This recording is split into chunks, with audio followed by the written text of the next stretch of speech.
The ACT Government's Drugs of Dependence Personal Use Amendment Act 2022 will commence shortly on the 28th of October. The Labor Greens government here in the ACT will roll out the red carpet to ice, heroin, cocaine, speed, acid and other drugs.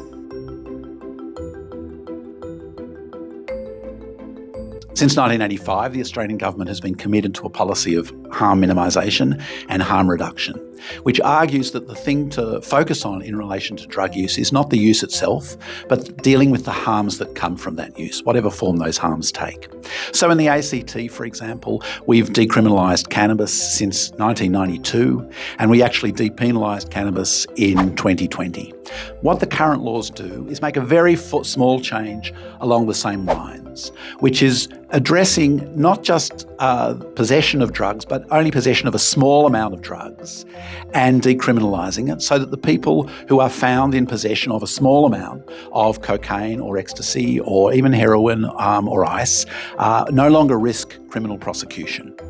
The idea there is that it serves nobody's purpose to prosecute people who are found in possession of a small amount of, let's say, cocaine or ecstasy. It doesn't serve the person themselves, it doesn't help the police, it doesn't serve the government, and it doesn't serve society.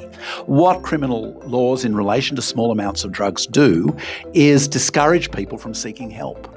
It frightens them into staying secret with their problems, with their habits. It prevents them from going to see medical professionals, health professionals or counsellors, and therefore it makes the problem worse.